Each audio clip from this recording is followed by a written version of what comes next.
discussion, one of a number of panel discussions being held throughout the weekend. This panel is one of the more exciting ones because it's about HPL'S phobias, race, class, and the outsider. So thank you all for showing up this. We have some lovely panelists here. And we're going to talk about those things, Lovecraft's phobias, race, class, and the outsider. Do these things show up in his fiction or not? Do these things show up in his personality or not? Certainly one of the most controversial aspects of Lovecraft's work and life has always been his, what we might call his racial attitudes. And they've always been sort of a notorious part of his personality. And they asked me to moderate this panel. Hey, Rory, can you moderate the panel on Lovecraft's views on race? Which immediately made me feel like I had lost a bet somewhere. So I'm going to tell you very quickly about myself, and then we'll introduce the panelists. My name is Rory Raven. I, until very recently, lived here in Providence, and I was a tour guide doing a walking tour along Benefit Street up on the east side. There were a number of Lovecraft sites included on that tour. I've gotten a small reputation of being some kind of historian, so a local historian and sort of a Lovecraft aficionado, but I wouldn't consider myself any kind of scholar. So that's how I end up here. We have a number of lovely panelists, and I'm going to start at my right, your left. Just have you folks introduce yourselves and go down the line. Bob Price, longtime fanzine editor and writer and eccentric. Well, I think we're all eccentric up here. I'm Lois Gresh. I'm in 27 books, New York Times best-selling author. 55 or 60 stories, about 12 coming out in weird fiction over the next, whatever, year or two. New stuff finally comes out. I guess that's awesome. Hi, my name is Scott Connors. I'm an independent scholar specializing in Clark Ashton Smith, but I spent my time in the Lovecraftian trenches, and my day job is I'm a psychiatric nurse. I'm Peter Cannon.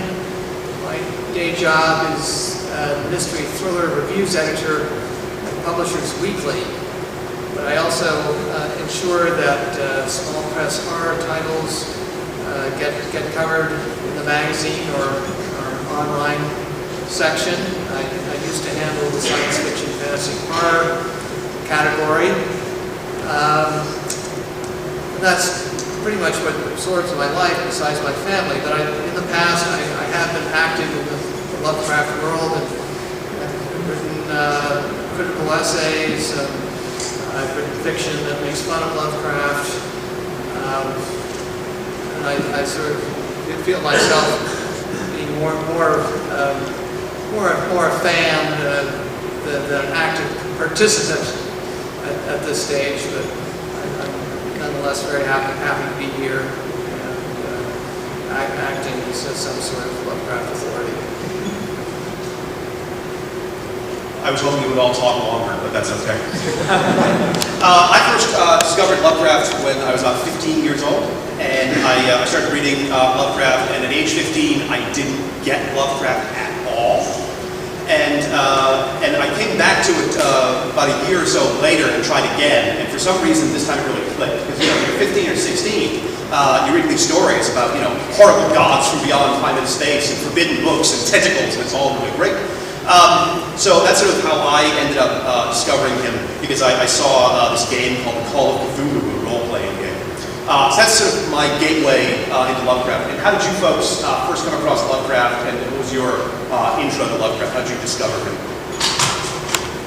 It was the Lancer paperbacks, and I would swear my old pal Russ Farrington suggested I read them, though he swears I suggested he read them, so I don't really know, but I thoroughly enjoyed it, was captivated immediately, and I guess it was, must have been 13, and back at that time, all the surprise endings really did surprise me, and I've just been obviously possessed and obsessed by HPL ever since.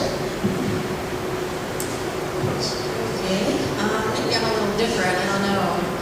When I was in high school, the high school library gave away free books at the end of the year, the battered stuff. And I got 3 Lovecraft books, paperbacks. I got 2 Alfred Hitchcock Presents. What else did I have?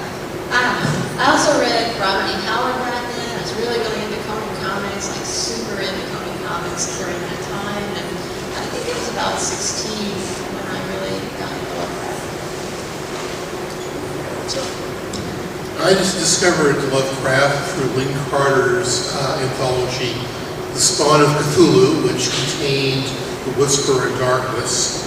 And I had never been exposed to such vertigo-inspiring vistas of infinity that it created a sensation that I'd never felt before, and I've been trying to recreate it ever since. I was in 7th or 8th grade and had this history and current events teacher who seemed to have a lot of spare time in which to read to the class from great tales of terror and the supernatural, the Random House, Giant. And that anthology, some of you may know, ends with The Rats in the Walls and the Dunwich Horror. So I actually was exposed first to Lovecraft orally, hearing those stories read. Now, I was already something of a fan of the horror genre. I remember thinking, boy, those Lovecraft stories, or those 2 particular stories, were among the best that we heard at that time. Then, some years later, I was passing through a bus station in Boston and saw the 2 Lancer paperbacks, Dunwich Horror and Color Out of Space. I said, gosh, which one will I buy? Dunwich Horror had the Dunwich Horror and the Rats in the Walls, but I already read those, so I got the other one, Color Out of Space. And once I got that one, I knew I had to get the other Lancer paperback the next time I passed through that bus station, which I did. And that launched me on my career to Lovecraft, whatever you want to call it. There was no turning back after that. I couldn't afford to buy any books when I was 13 or 16. I used to go to a comic book shop in Washington. I didn't even live in D.C. I lived outside of it in a car. So I had to travel into D.C. and had loiter at a comic book shop to get my Conan fix. I could never have bought it, but what did your parents think when you bought stuff? My mother thought I was insane my whole life.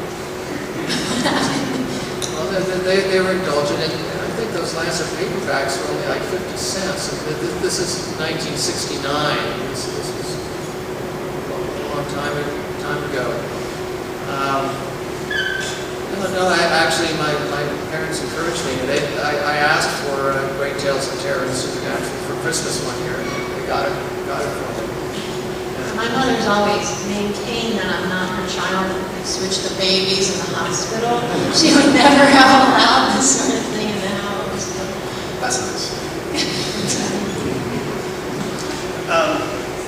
So because the panel is called Lovecraft's Phobias, I think, as actually you had brought up moments ago, we should probably start out defining what we would think a phobia is, how we would all define that. So again, we'll start down again. A phobia is an unreasoning, obsessive fear, and I'm not sure Lovecraft had phobias of the various groups that he didn't like that we wish he had liked. I think he's more, well, I guess we'll get ahead of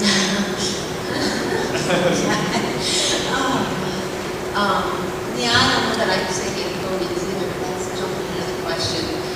More, he had fears, but we all do, because we're both pronounced in some ways, in some areas. But what's a phobia, which is what I think it's, like you said, it's an irrational, distinct, excessive fear of something.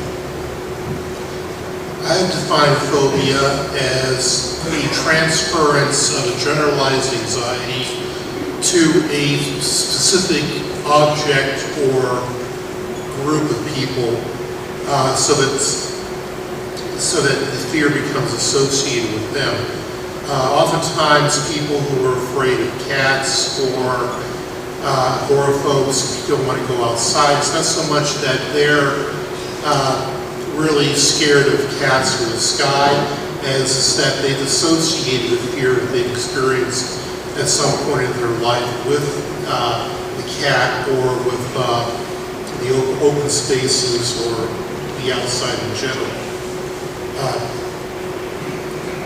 So that would be something which would be unreasoning, is this way that their brain gets re-hardwired as a result of stress or trauma, which in turn causes changes in your neurochemistry that we end up having to straighten out later on. Rehearse is what you can't read. I do this for a living. You do this for a living. That sounds good to me. I can improve on that.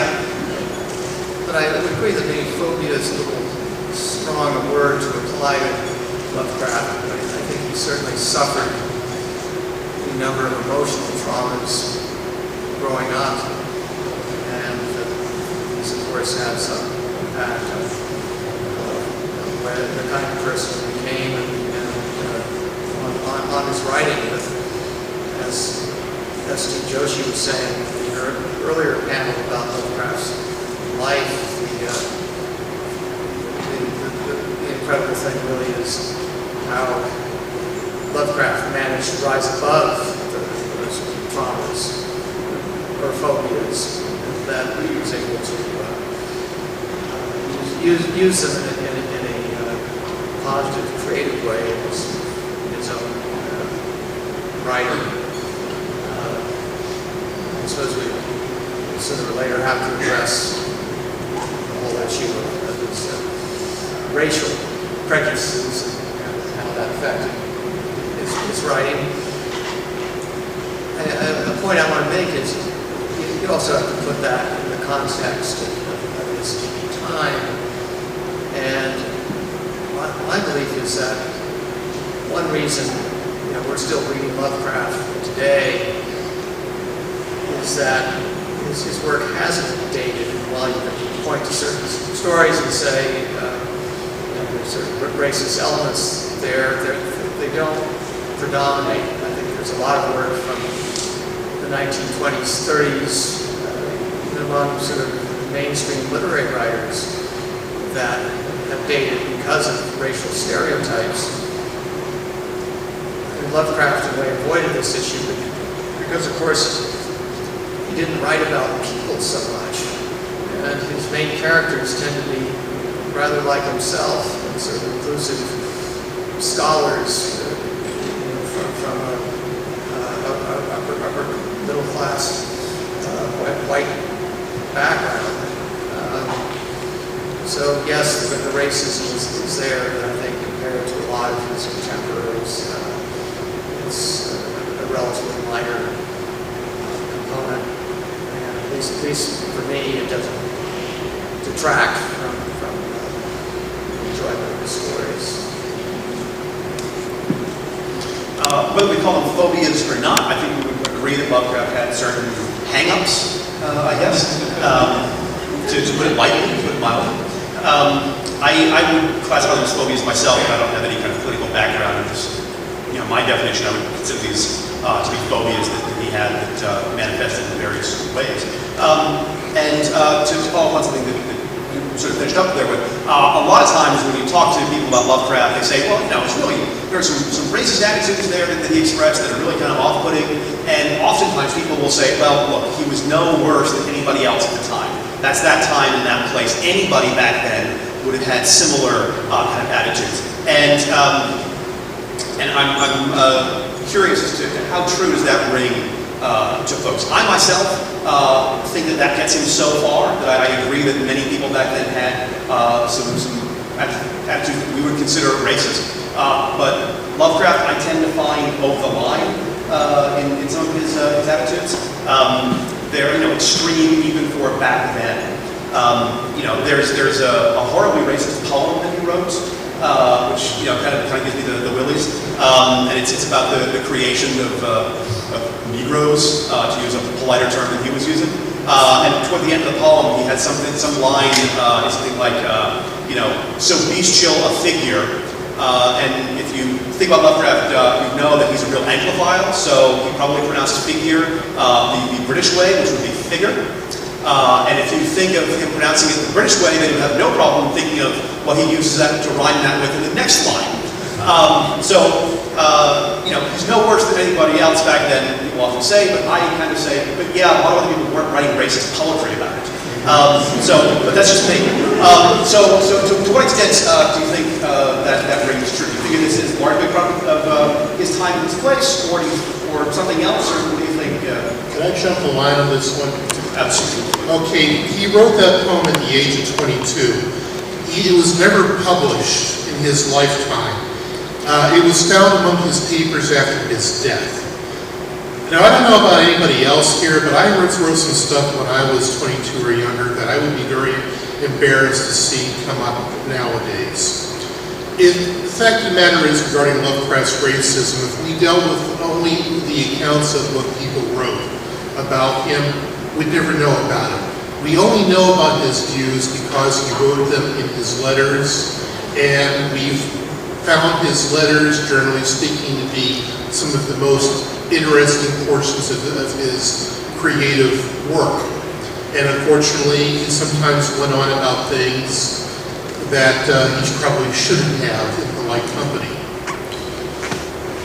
There's never been a documented instance of Lovecraft ever being rude to anyone because of their class or their race or their religion or anything along those lines. That's not saying that he gets off the hook for that. Some of this stuff does show up in his stories, but when we're looking at contemporaries and we say that he was no worse than anybody else, we're not comparing him with Edgar Rice Burroughs, folks. We're comparing him with Rudyard Kipling or T.S. Eliot, or Ezra Pound, for example. I mean, Lovecraft may have said at one point about Hitler, when he was trying to get a rise from one of his younger, more radical friends, that I know he's a clown, but by God, I like the boy. He quit saying that when he found out from his downstore neighbor, a German teacher who went over to Germany to take part in the German Renaissance and saw what was involved in that. Compare that to Mr. Pound, who spent the war making propaganda broadcasts for Mussolini, and then later got tried and convicted of treason. So when you're comparing him, even with the figures that would be comparable to him, he still comes off pretty good. So. Well, that's like saying one Nazi who led people into the gas chambers and as bad as Hitler. A racist is a racist. Not quite. There's a difference between somebody who goes out, who might possibly hold views, but still but keeps them to himself, and somebody who goes out and burns crosses or breaks the windows on Jewish butcher shops. Well, it's true. He was very nice to everybody. His best friend loved him. He's a Jew, and we all know he married a Jewish woman. Correct. There was that, which is a little odd. But I wrote on a piece of paper, because I knew I wouldn't be able to remember this. He hated everybody. So I wrote down. That's my next question. Because I actually wrote something down, which is amazing. Okay, just in terms of his racism, okay, this is what he thought of all of humanity. There are wolves, hyenas, swine, fools, madmen, damn vermin. He hated all humanity. He wanted them blown off the face of the earth. What did he think of ethnic people, the racism, rat-faced, beady-eyed mongrels, twisted rat-like vermin as opposed to damn vermin? And biologically inferior scum. These things do fill his work. We can all talk about his obsession in his work with the outsider, the fear of the outsider, the fact that humans are worthless and meaningless entities, and so forth. But at any rate, if you look at what he thought of all of humanity versus only, ethnic groups, Is it really all that different? No? No, he hated everybody, right? Yeah. I mean, if he wanted to kill all the human beings on the face of the earth, that included the white Anglo-Saxon Protestants, you know, of which he thought they were superior, he ruled the world. It just isn't logical. You can't have both. Yeah, remember, he wrote, "In crushing what he chanced to mold and play, idiot chaos blew Earth's dust away." He didn't say idiot chaos blew the dust of all the non-Aryan peoples away. Okay, he took everybody out. Yeah. He wished he could be invisible. He didn't even want to live, I don't think, you know, in this world. I think that he wished he could live in this other fantasy world, you know, where he wrote, like Randolph Carter. You know, to me, I think I said this at MizosCon on some panel. To me, you know, Randolph Carter, you know, 10, he lost the key to his childhood, his dream state, and I think that was Lovecraft. You know, we all know this was probably his alter ego, and he wanted the key to his youth again. I think he just was a miserable person who wanted everybody dead. Blow them all away. I don't know if it's so much as say that he wanted everybody dead as if that were a hostile act, as he agreed with Schopenhauer that life is pain, and that it would be good if the pain ended. And unfortunately, so the only way that the pain would end would be for everybody to die. So, I spent the last couple of days doing some really fascinating reading on Lovecraft's attitudes, some of the stuff in his letters and such. And he does talk about during his New York misadventure. He does talk about walking through the Lower East Side, which in the 30s when he was there would have been not a place that he wanted to be by any means. And he does mention that it was offensive to the eye and the nose and the ear. And he said he would that a cyanide cloud could come by and just clean this whole place up. And he wasn't saying that about the Upper West Side. He was saying that about the Lower East Side. So I think I would agree that he's got a sort of general misanthropy going, but I think there's definitely levels. I think there are some people he holds in much more contempt than others. Like in his work, you know, the people just like himself are, you know, always the learned scholars who, you know, they're the people, nothing really terrible happens unless you happen to be a professor of Semitic languages, you know. And then, what was it, a Negroid type person jostles him and he dies, and then you're screwed. Anything having to do with ethnics, you know, degenerate Eskimos, ape-like families, you know, everyone who worshipped Cthulhu was, you know, gibbering idiot, you know, mentally decrepit, you know, webbed feet, deformed body. You know. I think it's really pronounced in his work. but he also stated that the worst were the worst of all were the perverted specimens of the higher races that had embraced this, such as Joseph Kerwin, Wizard Wakely, Robert Sagan in the Horror and Red Book. You take a look at who most of his villains were in these pieces, you see that they were people from the same background as him who were embracing the chaos, shall we say. Yeah, but they're supposed to know better. They're supposed to be above that sort of thing. You know, you're not surprised when those lower races embrace this sort of stuff. But when a nice white boy does it, oh my God! I suspect that's what's going on there. But anyway, you jumped on the end. You didn't get a chance to weigh in there. So the initial question was, to what extent is this him being part of his time and place, and to what extent are these preoccupations and hang-ups him? Well, I think that his primary problem was what Jimmy Carter once made a mistake of calling ethnic purity. And he said that he didn't blame people to try to preserve the ethnic purity of their neighborhoods. That's not exactly racist, but I think that's what Lovecraft bemoaned most, that he thought that the beauties of New England and its heritage would be destroyed by an admixture of people with other cultural traditions and all of that. He also didn't like particular groups, but that strikes me as the big item on his agenda. I think it's pretty clear that in The Shadow over Innsmouth, for instance, the deep ones really are just Polynesians. He's just basically, it's not that Marsh's wife was supposed to be Polynesian, but was some kind of a creature from the Black Lagoon. He really meant she's just a Polynesian, that was just as bad. Or Arthur German, he was just like Marcelina, what's her name, in Medusa's Coil. By being part 8, he meant he was part black, African-American, or whatever. I think basically that's the scarcely revealed subtext. But on the other hand, these were predominant views in his less enlightened day. And though they are wrong views, and it was bad that anybody felt that way, it's a little different than somebody being a neo-Nazi skinhead today. Now it's like somebody in the Middle Ages that believed in astrology and alchemy. You can kind of understand that and sort of forgive it because did they really know better? Now, if somebody believes in this stuff, you're a quack. Right? Everybody believed in the flat earth, but that's not like being a member of the flat earth society today.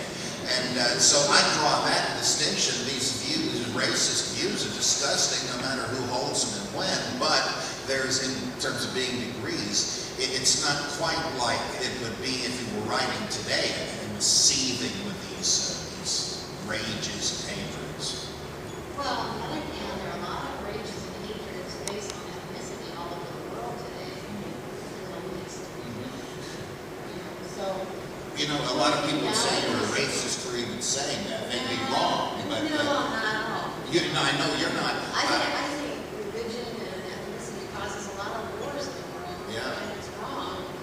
So if somebody were writing about these things today, how would that truly be different from Lovecraft's time? I guess you could just get away with it. Maybe that's. We're more PC in the United States, but the United States isn't the whole world, right? Plus, there are nasty prejudices where you least expect it. Like, I am an atheist and a skeptic and a Republican, and many of my liberal so-called friends do not hesitate to vilify me in really base terms. Oh, I gave that up long ago. But I'm surprised at the incredibly low, scurrilous level of political discourse from the most enlightened people self-described. So you never know, it's all a weird set of paradoxes. Well, this raises a related issue. I didn't quite hear all the conversation at the other end of the table about Lovecraft's anti-religious views. I think probably for his time, his class, he was something of an outsider there, being such a strident atheist. Now, that doesn't bother us so much. Somehow it's kind of better to despise religion than to despise individual classes of people. But again, we need to remember, as I think Scott was suggesting, that he may have dismissed humanity as a whole or whole classes of humanity, but he was very fond of many individuals. And he had an unusual gift for developing and maintaining friendships, often with people he never met in person. The classic example being how August Derleth felt so obligated to him after his death, and felt, I've got to do whatever I can to preserve his fiction by getting it published. And I'll publish it myself and use my own money to do it if I have to. On a one-to-one level, he was a rather extraordinary man in terms of how he was able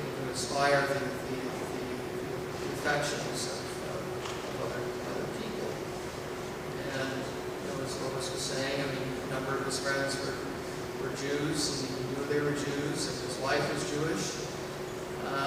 But you know, he wasn't so racist that he couldn't somehow put that aside. And I think there is evidence that toward the end of his life, he was modifying his views somewhat. There's some statements in his later letters, one where he championed Rabbi Stephen Wise, I think it was, who was a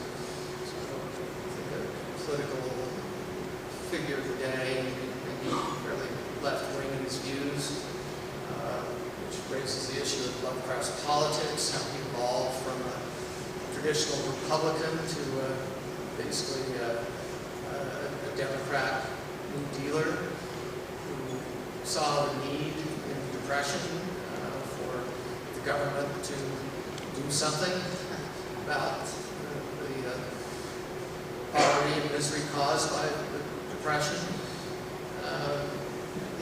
You can sort of make the argument, as I think Yesti Joshi has in various places, that he became a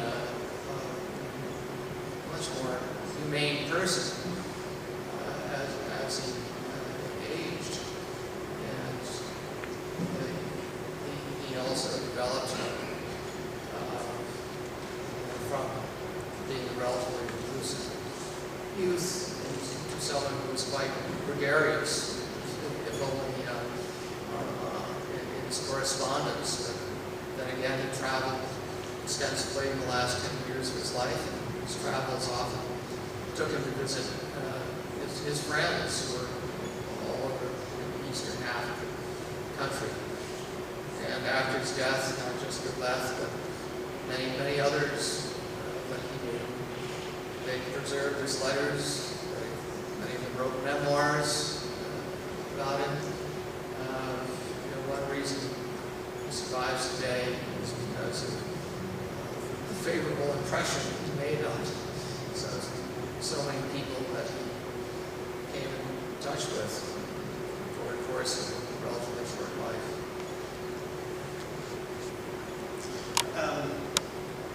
I'm one of the folks who does feel that he has some uncomfortable racist attitudes, and I do see it in his work. I agree with Shadow over Innsmouth. I think that's a generalized, xenophobic. There are bad things out there that are coming here, shouldn't be here, and are raising hell once they get here. I didn't talk about it being specifically Polynesian. I had taken it more as just sort of generalized xenophobia. There's bad things out there that shouldn't be coming here. But I mean, you could be right. Be right too. And I think that Providence had an influx of immigrants during his time, which kind of freaked him out because he, again, saw people coming from outside, people who stopped, you've heard this one before, people who are coming here and taking our jobs and not assimilating, and they're going to make us like them instead of becoming like us, the same stuff that you hear all the time. So I feel like I do see it in the stories. And I was wondering if you folks had any examples. I'm looking for your dude moments. Are there any points in any of the stories that, as you're reading along, you think, dude? Or conversely, do you have any point when you're reading these stories where you kind of go, dude? And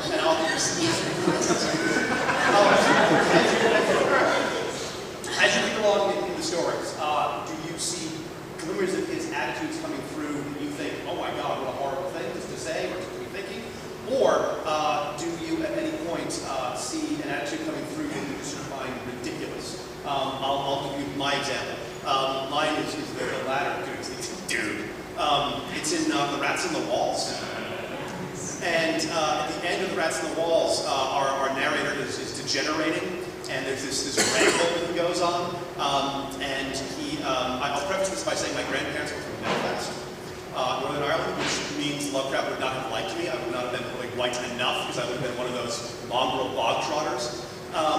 So when his character is degenerating at the end of The Rats in the Walls, he rants in modern English, and then there's another rant in sort of Elizabethan English. Then he rants in Latin. He's degenerating apparently. Goes from Latin. Then he goes down into what is either Irish or Scottish Gaelic. It's not very good. It's either Irish or Scottish Gaelic. And then the caveman grunts.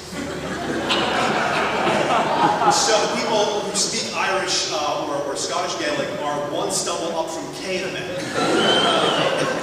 that's kind of where I go, oh, dude. But that's just me being, ethnocentric, I guess.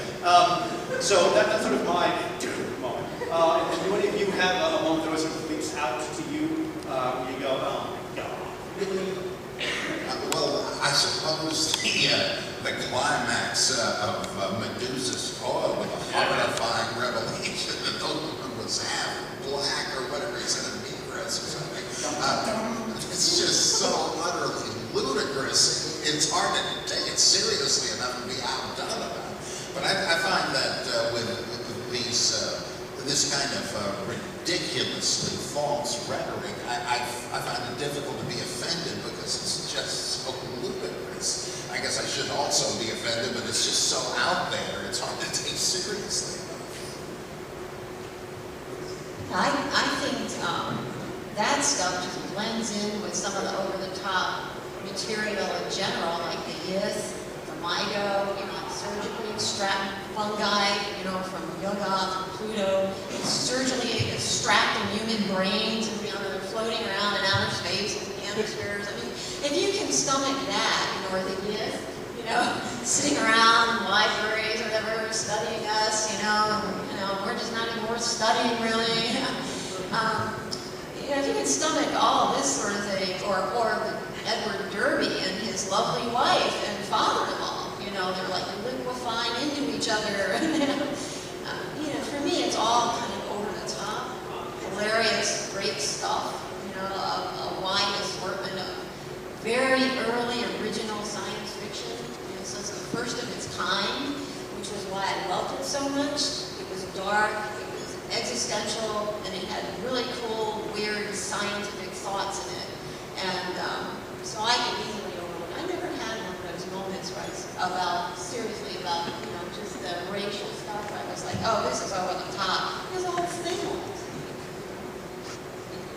If they're putting your brain in a can and sending it out to Youngeth, how upset can you get over a disparaging remark about negress? Yeah, I mean, you just can reduce the spam. Scott, we get to... Well, horror is a transgressive medium, so it excels in breaking taboos. So what's one more among others? However, I've always thought that the line in The Call of Cthulhu about nautical-looking Negroes was definitely a whiskey tango foxtrot moment.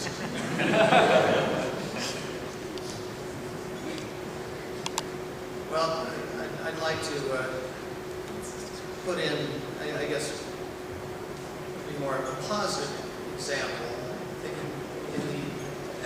at the Mountains of Madness, the great old ones, where the great old ones are, they're the aliens. They're the ones that revive after being frozen for millions of years and attack the camp, dissect one of the explorers along with the dog and take the bodies off. But at a certain point later in the story, the narrator says something along the lines of whatever they were, Crinoids, star spawn, they were the men of another age. And the narrator is identifying with what at first seems to be horribly alien. And then the narrator has recognized traits in this alien race that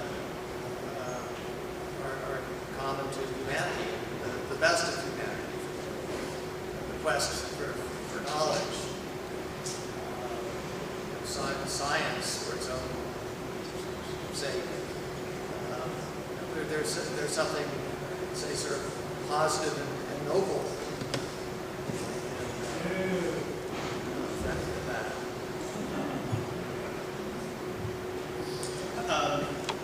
This is Lovecraft's Phobias, Race, Class, and the Outsider. One of his often reprinted stories, one of the popular ones, is a story called The Outsider, which I'm sure everyone here has read at some point. It's often cited as being, you know, a really good Lovecraft story, even though he wasn't all that fond of it himself. He seemed to kind of write it off as being an early attempt at being like Poe.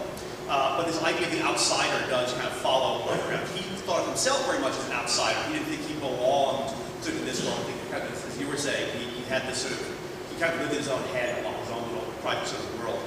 So even though he considered himself an outsider, he did not hesitate to, you know, outsider other people and other groups. You know, he had this white Anglo-Saxon Protestant Anglophile culture kind of thing going, and that was where he belonged, and other people didn't belong in that group. Others were outside that group. So aside the obvious ones, like not good-looking Negroes, are there any other, you know, outsiders that you see, folks that he seems to be kind of deliberately excluding or not going into, like women, Lois, or any other groups that seem sort of notable by their absence to any of you folks? Okay, that's good.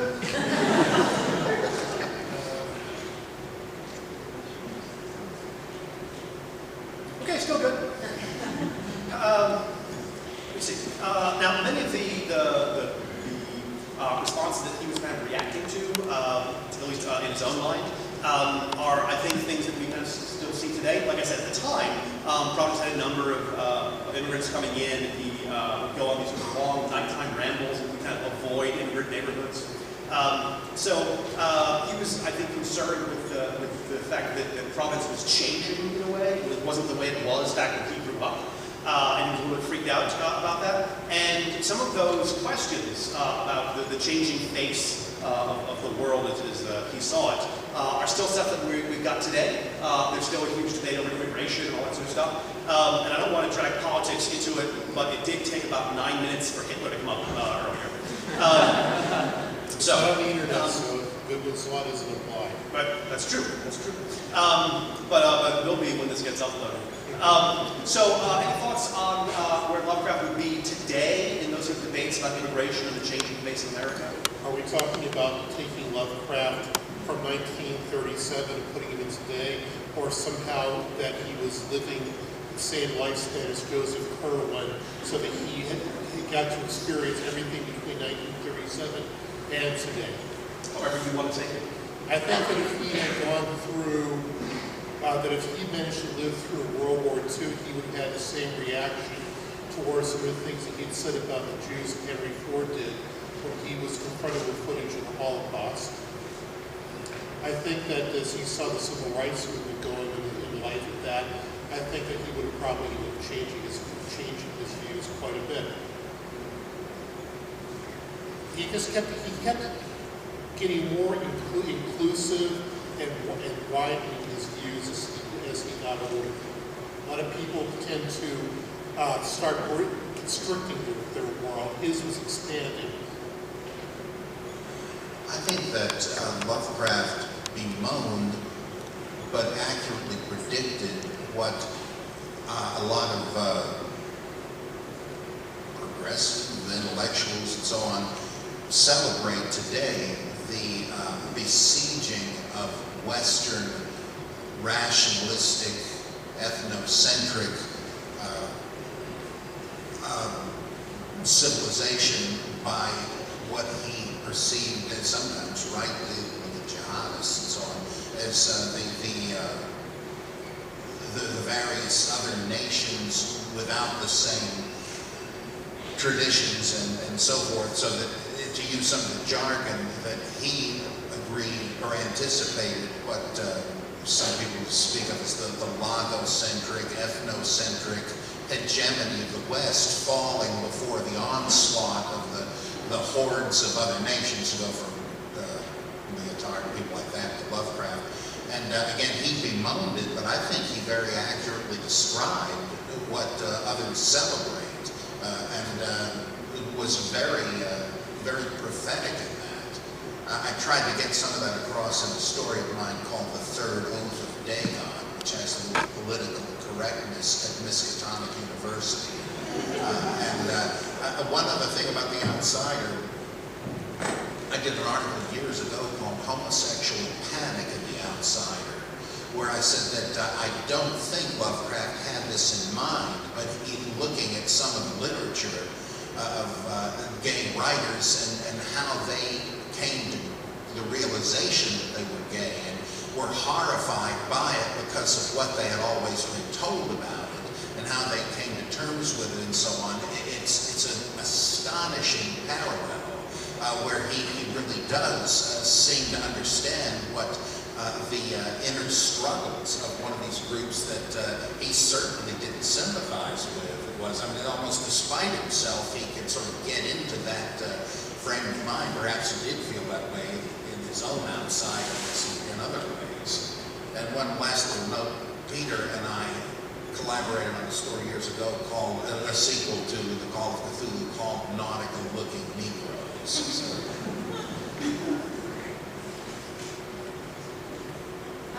I guess if I think about Lovecraft today, a couple things strike me. One, he wouldn't be writing letters by hand. He'd have Gmail. They'd have to have, the whole state of Texas for their servers, just, for volumes. This guy would go wild. Two, I wonder how he would react to women's lib back in whatever, the 60s and 70s. Like, he was so freaked out by women. He said that no one had really touched him or had affection for him since he was an infant. He could never tell his wife he loved her. She said he was adequate in bed, but she couldn't say anything else about him. Things like that. I mean, he wanted to stay married to her, but only to write letters and have a marriage to correspondence. So what would he do? Like if he went to a beach today, and saw thong bikinis and, all this kind of stuff that people walking around just being ordinary women, or women in the workplace. He was so upset that other people like immigrants or whatever might take jobs from the people he thought should have them, the white men, what would he do? I can't even imagine him going to a bank. He did. He had to send everything, he had to get all of his money from his aunts, even when he was married. He had his weird tails checks sent back home to Providence, and he had to clean his shoes. I can't even imagine him dealing with women. And the third thing is just technology in today's world. He was really freaked out by the Industrial Revolution and he only thought people, prior to all the mechanical inventions were logical, intellectual, and so on. He thought the modern world of his time had eroded man's ability to think and be gentlemen and all this. How would he deal with all the technology that has come since, in the 20s and the 30s? He could not get on an airplane, I would think, how would this man react to, computers, just everything around us, ATM machine, and so on. By the way, he liked flying in airplanes. He did it once. I was just reading a letter where I guess he paid $2.50 or something, which was a lot for him to pay. But he really enjoyed it. That's really surprising. He was quite like that in many ways. Like, he was very scientifically oriented. He had chemistry labs and microscopes and whatnot in his basement growing up. He wanted to be an astronomer. He was really into science. And yet, he had this irrational, weird, racist, pseudo-scientific nonsense in his head about biology, right? Yeah, that was really bad science that he was paying attention to there, which always surprises me. See, I always imagine like how we deal with technology and computers. I always imagine Lovecraft being addicted to Facebook. I always think he's going to have 1 million friends everywhere and always on his walls. I really do, because he's involved in this whole amateur press movement. He has this huge correspondence that he carries on with freaking everyone. So I always think that he would be really into stuff like that would bring him closer, that he doesn't have to actually meet in person. I think that's when he was at his best. He would write the letters and stuff. But I totally agree with you about him going to the beach, or seeing women in the workplace. His head would explode into a sticky whitish mass, which is totally a different panel.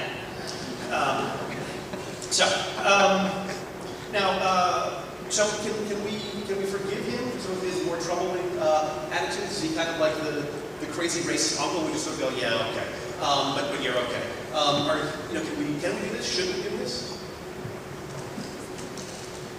Okay, the whole idea behind this was that this is looking at Lovecraft as a phobia, This is an irrational response that he had as a result of his own fears or anxieties. He grew up being taught that immigrants and those people were inferior to him in his social station. When he went to New York City and was confronted with the necessity of finding a job and was unable to do so because of the issues that he had, and he saw the unwashed hordes of Eastern and Southern Europe prospering where he wasn't, the anxieties that he felt in regards to his own failures, he transferred over to those. So that when he was railing against them, he was railing against his own insecurities and failures as much as anything. In a way, this was very much a form of mental illness, and that as he got older, he was coming to terms with bit by bit. Is there a matter of forgiving? If he had ever done something to hurt someone, no, he wouldn't. But as it was, the only person that his attitudes hurt was himself. But I should amend that, after his death, his good friend Samuel Loveman read some of those letters with anti-Semitic comments in them, and Loveman was devastated. He said, this man was a hypocrite, and he turned against Lovecraft. Robert Bloch, on the other hand, corresponded with Lovecraft for the last 4 years of his life. When he learned about this, it didn't ruin that relationship that we'd established with Lovecraft, and the kindness and attention and mentoring, we might say, that Lovecraft gave Robert Bloch and many others, younger, aspiring writers. That's what mattered in the end, and that Robert Bloch, at least, forgive Lovecraft his racism. Samuel Loveman, opposite reactions. It really depends on the individual. I don't think we can, each of us individually has to make that decision. We also have to remember, too, that he was a very sick man from the time he was a little child. And back then, medical technology didn't really know what was wrong with him. He was taken out of school for all kinds of weird nervous ailments. And, he was a very unusual child with a very unusual upbringing. And so maybe he was ill in a way that twisted it. Yes, I believe that having had his childhood traumas. Yeah. Effect on him. He's a sympathetic character, in other words. He's very sympathetic. And quite often people who are geniuses way before their time, brilliant people who are groundbreaking artists or scientists are different from most people. They're just bent in some way. So he was bent. He was not terribly well, but a lot of us are not, perfect wholes. I don't know that anybody really is. So I think his body of work stands. The rest of it. I agree with you, and I suspect the debates about this, and well put in terms of can we forgive him, is, it sounds to me as if we're saying, can we allow ourselves to engage in unmitigated hero worship about this guy? It's like theodicy in theology. And if you want to continue to worship God and say God is great, you've got to deal with the evidence of evil in the world, and you can't just let it go. You have to somehow say it's okay. But I don't want to, though Lovecraft means so much to me, his work does, I don't feel like it's any of my business, really, to judge him as an individual with his inadequacies. I just appreciate much about his work and the aspects of it that I love so much. I think basically untouched by this. If The Shadow over Innsmouth is an allegory for xenophobia, I don't care. The story is not overtly about that, and I'm enjoying it as a science fiction horror story. I don't really care what politics underlie it. It's somewhat similar to Heidegger. He was a member of the Nazi Party. Well, if there's a hell, he may be in it, but I don't care. I mean, I'm just interested in his philosophy, which, as far as I can see, does not deal with that. It's a weird quirk. So I have no interest in or right to judging him or Lovecraft. So I hope not to engage in hero worship. I just love the fiction. Scott was speaking in my notes, which is fine. And to go back to the middle, I had mentioned, do you see any examples of Lovecraft's hang-ups coming through in the fiction? And some of the examples that people have cited over the years is he was not really musical. At least one writer called him tone deaf. It said this is why you get the music very zon, this mysterious, strange cacophony music, or the blind pipers that placate Azathoth. It's this weird, crazy music you can't understand. And others have pointed out that he had, I guess, an allergy to seafood. That's why some of his creatures, like Cthulhu and the deep ones, are out there in the ocean. Those are examples that are often cited. And I did kind of skip over that because I really wanted to hammer on him for the Gaelic. But Scott a moment ago sort of tugged at my elbow and said, "Are you going to do the one about the seafood?" So he's got a seafood observation. Yeah, well, one thing that ST had mentioned earlier was that Lovecraft may very well have been on the Asperger spectrum, someplace along the autism spectrum. He definitely has some Asperger traits. And one of those is that people on that end tend to be very sensitive to food, odors, and textures. And that may be one of the possible explanations as to why he had such a strong reaction against seafood. Now, just because he had that problem with seafood didn't mean that his dislike of the ocean came from the same point. I mean, let's face it, even sailors, when they take a look at the horizon on the ocean, get the same sense of vertigo that many of us feel when we look right up into the night sky. It's the sense of its immensitude is something that can cause you to experience frisson. Just give you make you feel a shudder.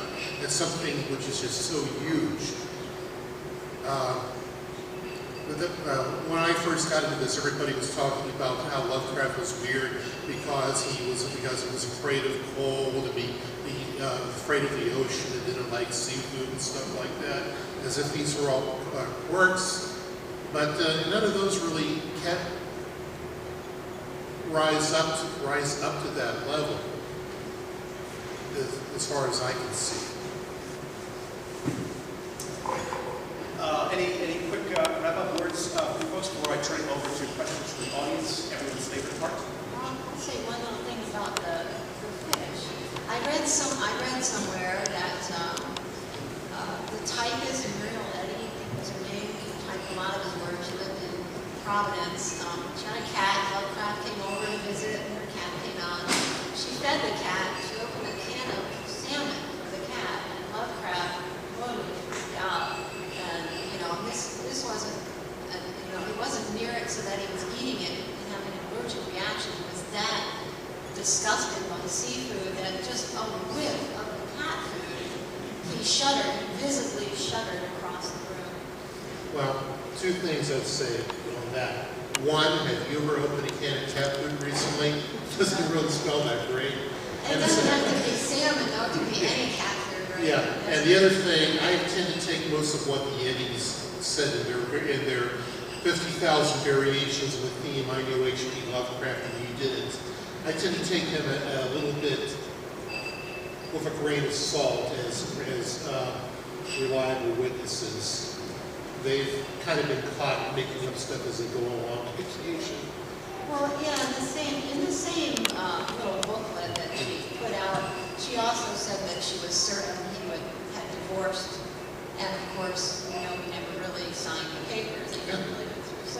came as a big surprise to Sonia when she found out in the 40s.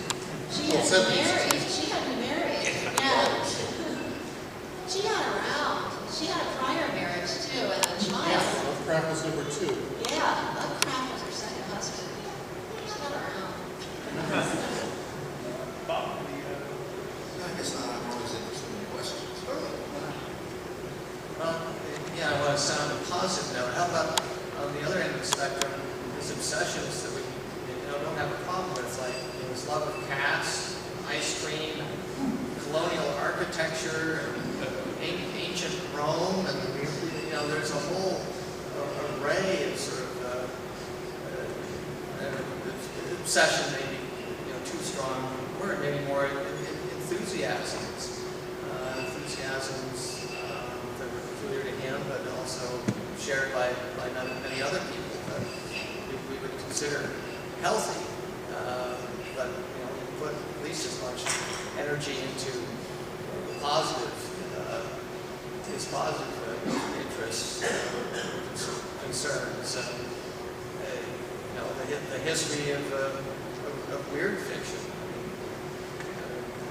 most notably, where you have supernatural horror in literature, but also throughout his letters, his observations, comments on the tradition in which he was writing horror fiction. But in the simplest terms, something that most of us in this room shares. So I just want to sort of put us in one more negative phobias in that perspective. Any questions from the audience? Gentlemen, back you can stand so I can see you a little bit better when you do this.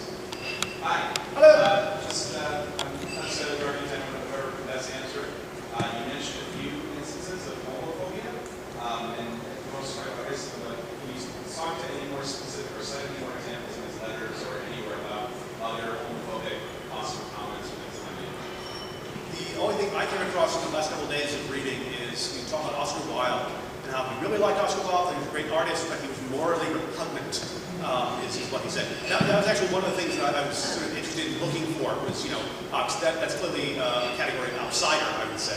But I didn't really find, you mentioned Samuel Loveman. Didn't Loveman come out?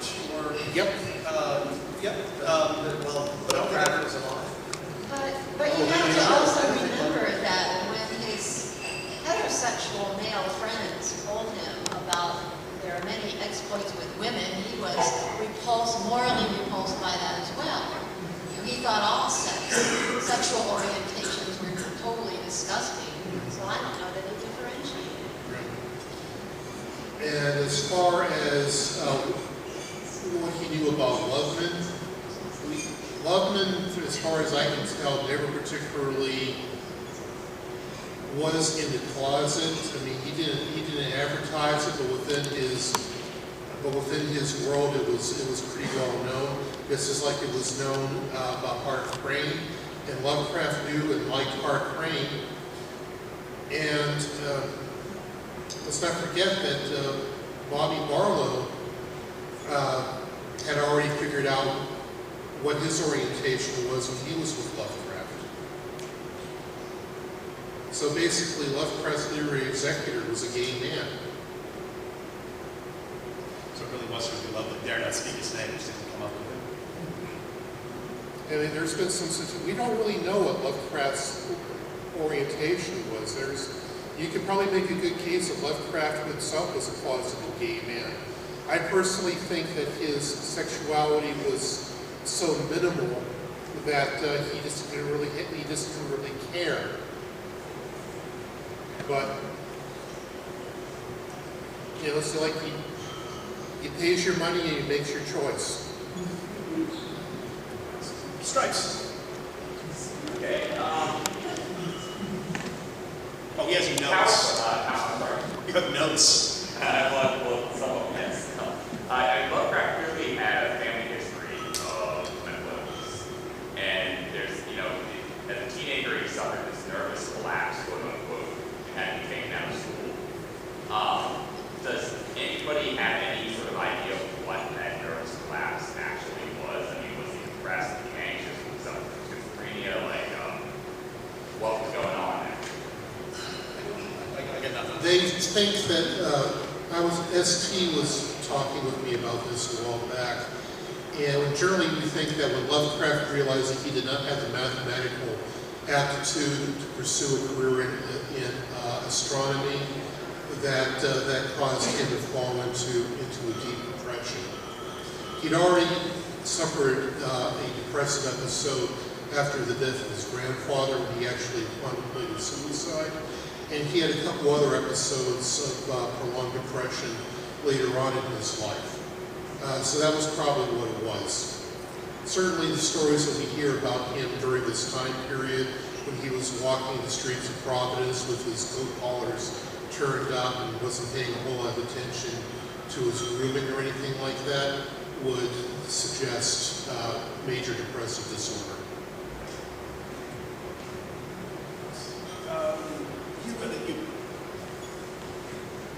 I find that Lovecraft scholarship aside, the racism clings to Lovecraft in a way it doesn't to a lot of other writers, like for example Robert E. Howard, whose work is profoundly racist, far more so than Lovecraft's fiction. Would you guys agree with that, and why do you think that might be?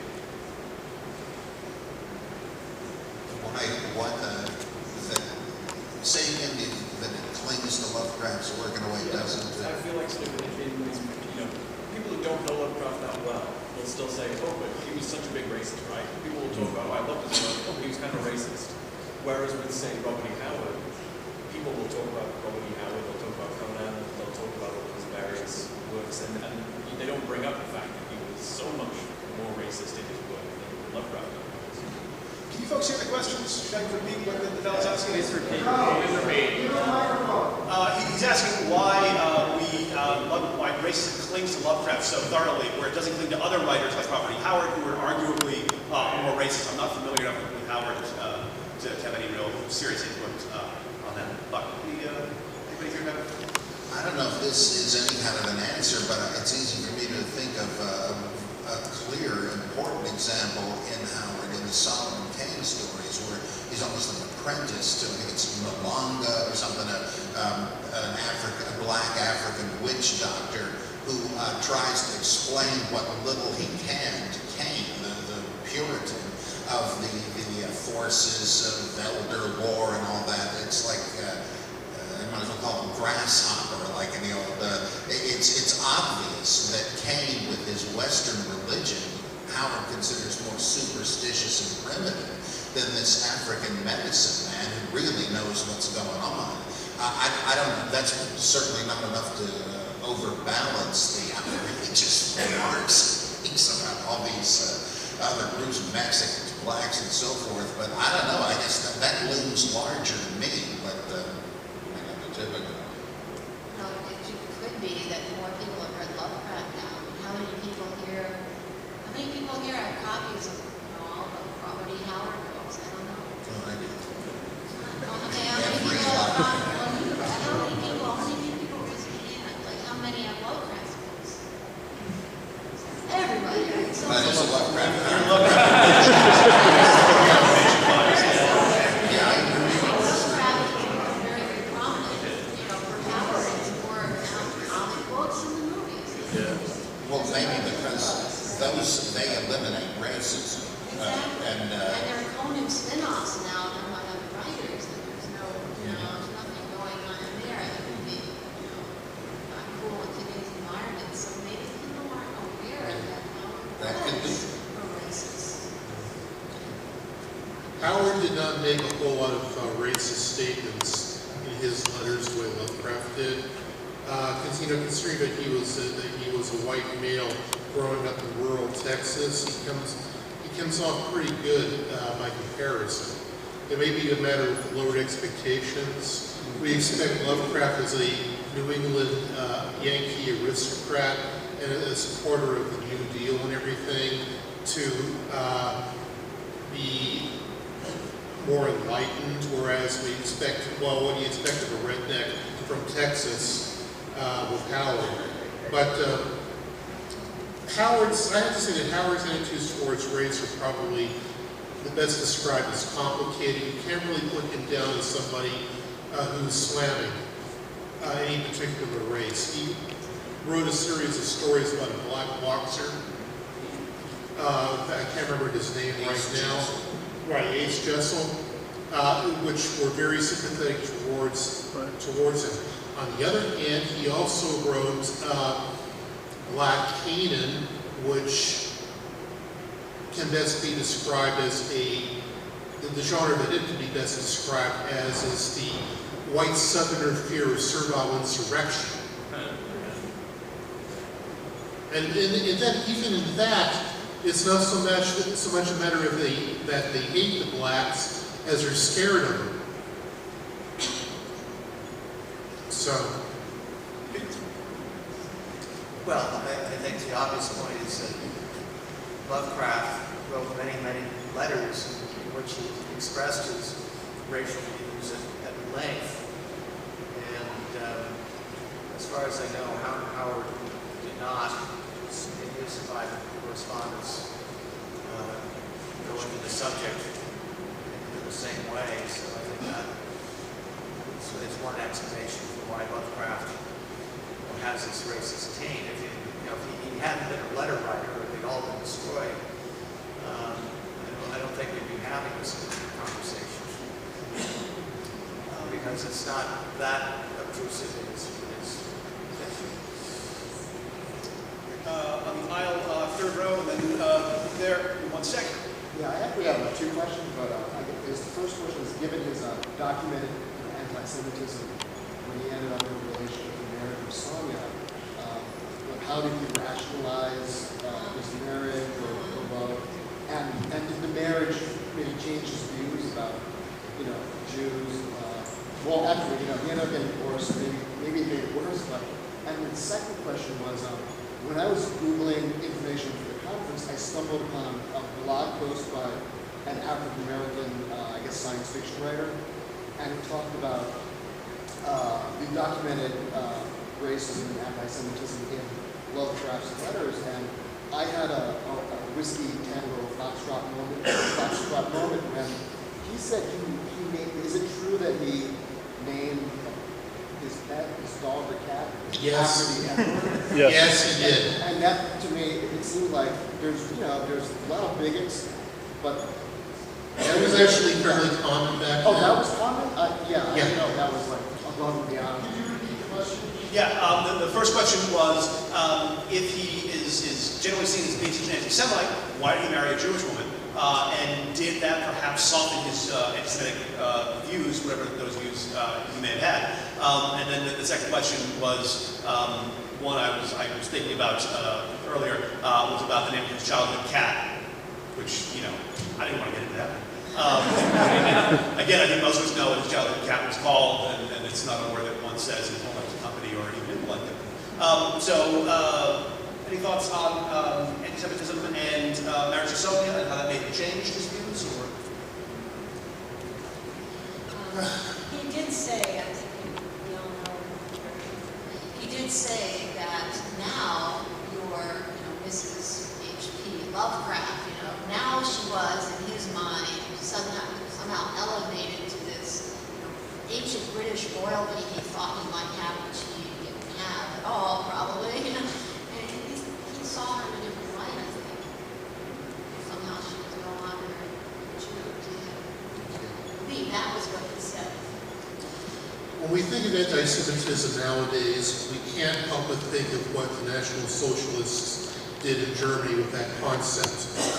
To the Nazis, a Jew was an abomination in itself by their very existence. That they polluted the gene pool of humanity. Lovecraft did not believe that. He would have been denounced by the Nazis as an assimilationist and a race traitor because he married and he socialized with Jews. He believed that the problem with Jews was a cultural one where they were bringing foreign traditions into the mainstream, and that as long as they adopted the mainstream American views, that they were simulated, there was not a problem, which is what he was talking about there. That is also what the attitude he had towards Samuel Loveman and other Jewish friends of his who were not practicing their religion, but who basically were trying to fit in to American society as a whole. So there's a fundamental difference between what Lovecraft held and what we usually think of on that. And that's why he had no problem marrying a woman who was of Jewish heritage. I think also he tended to be sort of an abstract thinker. He tended to think of, those people, but individually, I think he might have, there was a better chance of him being reasonable on a one-to-one basis. I think a lot of his hang-ups were, what he perceived as the group. Well, yes, I agree with Scott about how it was a cultural problem with Jews as far as Lovecraft was concerned, but that brought to mind one of those moments when I cringed. The last year of his life, Lovecraft had a friend in Providence who was a high school student, Kenneth Sterling, who was a great admirer of Lovecraft's, and Lovecraft was, as usual, quite kind and helpful to him, collaborating on a story in the Walls Barracks. But not so long ago, I was reading maybe the letters to Barlow or some of the letters from late in his life that were not censored. And I have to say it pained me to read Lovecraft making sort of disparaging remarks about Sterling. I mean, sort of off the cuff, using sort of Yiddish slang or whatever, writing to his fellow boss, who would sort of be in on the joke. And this reveals his hypocrisy in the sense that this is someone who's different, and he can't help somehow putting that person down in his private correspondence that he never imagined would ever be published and circulated. Well, at the same time, there's this teenage boy who's gosh, this man he's being a wonderful friend to me, but behind his back, unfortunately, he was making these kinds of aspersions. So I find that hard to take. Lady in the blue. Hi, yeah, I have two views. The thing about the other groups or outsiders, I would say one other way would be Drake, because his letters, the way he describes Drake, it kind of laughing out loud. Second would be helping people, only because I discovered Lovecraft when I was better, and I had heard of him before, because I love horror and science fiction, but I knew what his cat's name was, so I was like, oh no, I'd never read him. Then I became better and sick. And it's interesting because, especially if you have a wild imagination, you can connect with another person that has a wild imagination. And his writing is good. And I learned that a person can be flawed, or a person can be from another time, where you can't impose how our society is and place it back in history, because what people were thinking or doing back then, that's what they were doing back then. And another thing is, if you are an artist, generally speaking, you're going to have, you might have weird ways or whatever, or something that's going to turn people off. But if your work is good, your work will speak for itself. Miles Davis is white. I love Miles Davis. I don't want to marry him. He's dead and everything, which makes great reason. The same thing with Beethoven. They said there's just things going on. And I'm not excusing the racist parts and all of that. Yeah, it makes you cringe, it makes me cringe. But the beauty of his art, reading Lovecraft, is the same as the beauty of jazz, the beauty of classical music, and for a sick person, when you are vetted and something to take your mind away, that's a gift, and it can give you inspiration. So I guess my question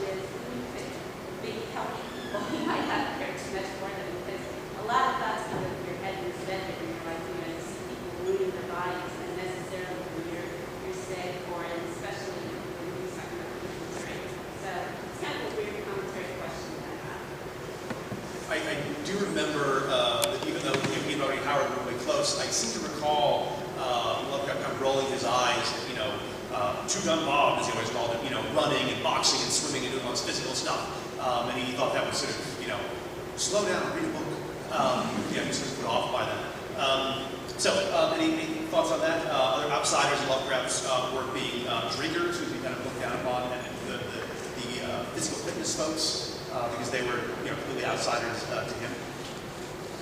He also had his friend Bernie Dwyer, who was also very physical.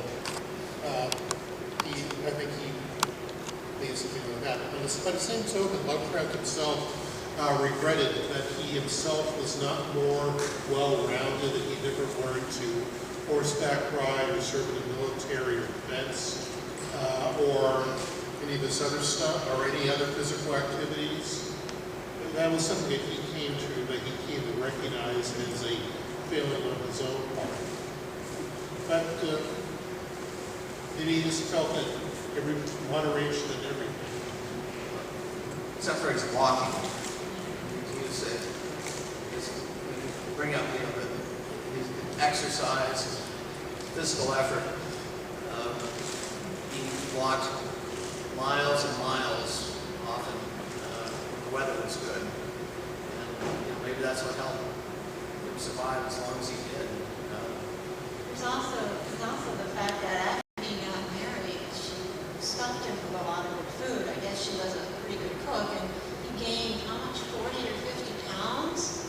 Yeah, I've never seen a photograph of Lovecraft weighing 40 or 50 pounds more, but as soon as he left her and went back to Providence, he started back on his old diet, whatever it was, the donut, bit of cheese, and so, he rapidly lost all the weight, became very gaunt and white-faced, just like a cadaver. But part of that might have been because he saw that as the old-fashioned British nobleman, you know how it was, like back then, supposedly all the women had to have porcelain skin.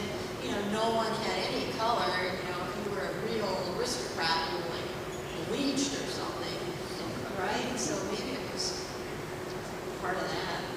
So two more. On the back of the orange, and then Jen over here.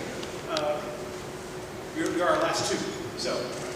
I look around all these conference rooms and I see a lot of honkies.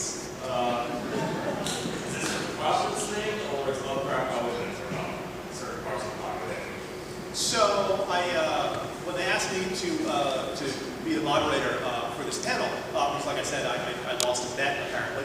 I put the question on Facebook. So I'm moderating this panel on Lovecraft and Lovecraft's phobias. So hey everyone, what sort of questions would you like to see the panel ask? And a friend of mine, Maria Jones, spoke up and said, any people of color on the panel? And she asked me this the day before yesterday. Stupid white boy that I am, I thought, oh crap, I didn't even think to ask that. And there aren't.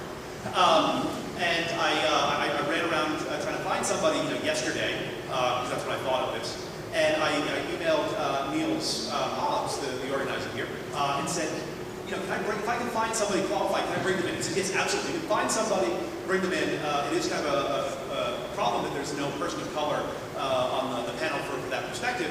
But, Niels pointed out rightly, you don't have a whole lot of Lovecraft scholars of color. Surprise! So they're not too thick on the ground, which is unfortunate, because more voices is always a good thing. So that's my take on it. Anything to ask a guy named Yoshi?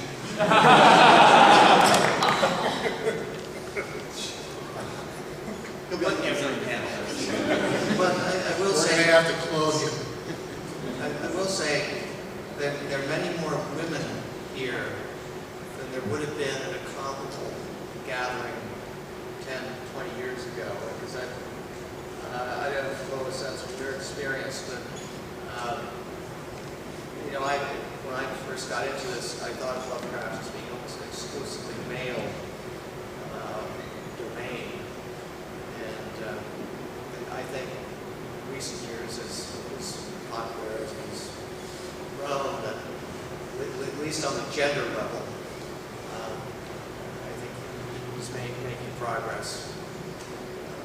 Tell me if I'm wrong. I talked to Joe Pulver, right before this panel, he pulled me aside and he was listing some female writers to me, and I had never heard their names. And I've always been on the lookout for other women who are into Lovecraft. And there aren't a whole lot of us. I mean, so I'm usually the token woman on this panel. So I can't wait to find out from Joe who these female writers are. Maybe there's a new crop coming in. I don't know. Are there any in the room? Women who write Lovecraft stories? Oh well. Oh well. Nobody raised their hand. Well, Caitlin Kernan, I believe, has been influenced by Lovecraft. Certain of her stories. I'm gonna have to go as we jump over. I'm going to form this wedding and upstairs. So you have one question, and he'll answer as he walks out the door. It's okay. Moving away from the topic of race and back to this mental illness, it strikes me about themes that sanity, madness, institutionalization, silence feature rather heavily. I mean, usually reading horror, it's death, grievous bodily harm, things that have a threat. And, I Lovecraft talking a lot about this happened and went mad, or, from the side of this person lost his mind. Does that have to do with the nervous collapse? Maybe afraid of something like that happening again, or what? Both his parents died in Butler, they both died in a mental institution, basically. The question is, why doesn't sanity feature so heavily in Lovecraft stories?